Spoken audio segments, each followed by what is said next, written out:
ایک دفعہ کا ذکر ہے کہ کسی ریاست میں ایک بادشاہ اپنی خدمات سے اپنی رعایا کا خاص خیال رکھتا تھا۔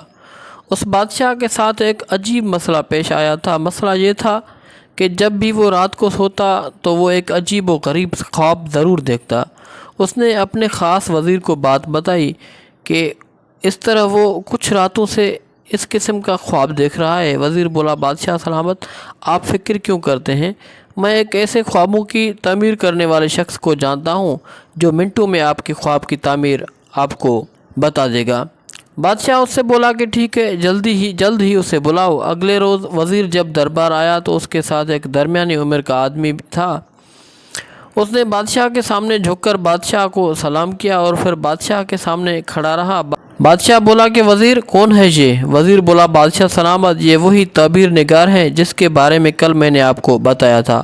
بادشاہ بولا کہ خواب ایسا ہے کہ میں اسے درباریوں کے سامنے بیان نہیں کر سکتا، لہٰذا ان کو مہمان خانے میں بٹھا دے، میں کچھ دیر میں آتا ہوں، پھر وہاں میں تفصیل سے انہیں اپنا خواب بتاؤں گا۔ وزیر تعبیر کرنے والے شخص کو اپنے ساتھ لے گیا۔ بادشاہ اپنے ضروری مسائل حل کر کے مہمان خانے میں گیا اور تعبیر کرنے والے شخص سے بولا کہ میں روزانہ رات کو ایک عجیب خواب دیکھتا ہوں۔ تعبیر نگار بولا، جی وہ کون سا؟ بادشاہ بولا کہ میں دیکھتا ہوں کہ ایک ایک کر کے میرے دانت گر رہے ہیں۔ یہ سن کر تعبیر نگار خاموش ہو گیا۔ بادشاہ نے اس سے پوچھا، کیا مطلب ہے اس خواب کا؟ تعبیر بتاؤ۔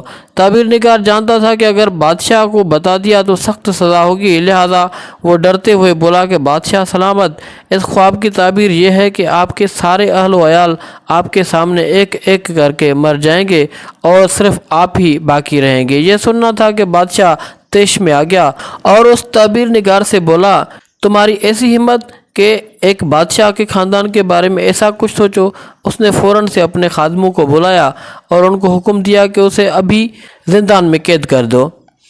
تعبیر نگار گڑ گڑاتا رہا مگر بادشاہ نے اس کی ایک نہ مانی۔ کچھ دنوں بعد پھر اسی خواب نے بادشاہ کو ستایا تو وزیر نے بادشاہ کو کہا کہ میں ایک اور تعبیر نگار کو جانتا ہوں، حکم ہو تو کل اسے خدمت میں پیش کر دوں۔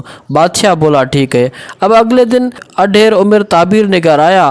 اس کو بھی بادشاہ نے مہمان خانے میں بٹھا دیا اور دربار کے کام حل کر کے اس کے پاس گیا اور اس سے کہا کہ میں ایک خواب دیکھتا ہوں جس سے میرے سارے دانت ایک ایک کر کے گر رہے ہیں۔ بوڑھے تعبیر نگار نے کہا، بادشاہ سلامت، خوش رہے، آپ اپنے خاندان میں سب سے لمبی عمر پائیں گے۔ یہ سن کر بادشاہ بہت خوش ہوا اور اسے بے شمار تحائف دے کر رخصت کیا۔ دوستو، اگر غور کیا جائے تو دونوں تعبیر نگاروں نے ایک ہی تعبیر بیان کی، مگر بادشاہ نے ایک کے ساتھ برا سلوک کیا اور دوسرے سے خوش ہو کر اسے تحائف پیش کیے۔ فرق صرف دونوں کے بتانے کے انداز میں تھا۔ ناظرین، اس سے ظاہر ہوتا ہے کہ ہمارے الفاظ بہت معنی رکھتے ہیں، لہٰذا ایسے الفاظ استعمال کریں جن سے ہمیں بھی نقصان نہ ہو اور دوسروں کا بھی سکون غارت نہ کریں۔